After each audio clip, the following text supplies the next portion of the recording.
ठिकाणी येणार आहोत आणि त्यानंतर आपण बाबू भाऊ एवढ्या मोठ्या प्रमाणात लोक इथं आलेली आहेत तुम्हाला त्याच्यावरून आपल्या धनगरवाडी असेल किंवा इकडं हिवरा असेल गुंजाळवाडी असेल काय सांगाल एवढे मोठे समर्थक पाहून काय सांगाल? समर्थक काय प्रतिसाद ही समर्थक नाही हे सहकारी आहे यांच्याबरोबर रोज उठणं बसणं सगळ्या गोष्टी माझ्या सुखदुःखात त्यांच्या सुखदुःखात मी आहे आणि म्हणून प्रतिसाद आहे.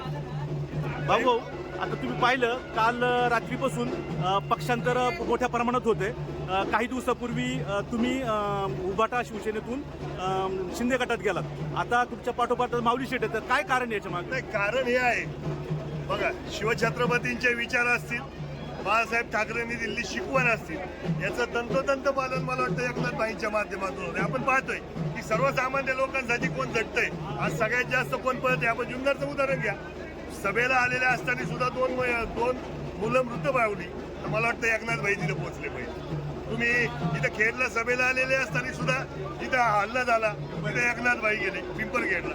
म्हणजे हे कॉमन मॅनसाठी काम करणारं व्यक्तिमत्व आहे आणि त्यांच्या नेतृत्वावर विश्वास ठेवून शिवसेनेचं पक्ष शिवसेनाच आहे आणि त्यांचे आचार विचार हे घेऊन काम करतात एकनाथभाई आणि म्हणून त्यांच्यावर विश्वास ठेवून मोठ्या प्रमाणात या आपल्या या तालुक्यात सुद्धा इन्कमिंग होते. अर्थात इन्कमिंग म्हणणार नाही मी फक्त घरातली काय आले खोली बदलली गेली कारण घर एकच शिवसेना बरोबर ना. विचार तेच 80% राजकारण 80% समाजकारण 20% राजकारण. उद्धव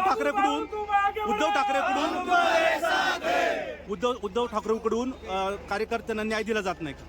नाही मी त्याच्यापेक्षा पुढे काय म्हणतोय की ज्या ज्या सर्वसामान्य लोकांना न्याय पाहिजे असतील त्या माध्यमातून आज हे सगळं उभं राहतंय चित्र आणि आपल्यालाही इथं वरती एकनाथभाईंच्या माध्यमातून अनेक लोक आज काम करताना जे त्या पद्धतीने वेळ देतात तो वेळ मला वाटतं ती गरज आहे आणि समाजाला काय पाहिजे असतं वेळेला कोण उभं राहते यासाठी काम करणारे व्यक्ती उभं राहते आणि त्या माध्यमातून एकनाथभाई असतील आकाश भाऊ बोरकर सुद्धा आज आपल्याला सगळ्यांच्या माध्यमातून पाठिंबा देण्यासाठी उपस्थित आहे.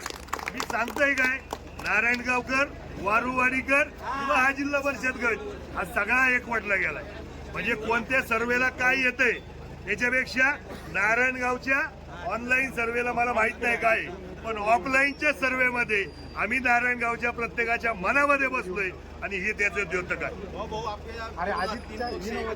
नाही ऐका मला त्या विषयावर काही बोलायचं नाही. पक्ष एकत्र येऊ द्या माणसं एकत्र येऊ द्या. ही सगळी माणसं माझ्यासाठी एकवटलीत ही सगळी माणसं नारायणगाव वारुवाडीसाठी एकवटलीत आणि मला वाटतं हे आपलं यश आहे. वेगळं काही सांगायची गरज नाही. मी सर्वांनी ठरवलेले गावचा एकच उमेदवार द्यायचा आणि त्यामुळे बाबू भाऊंना आम्ही पाठिंबा देत आहोत.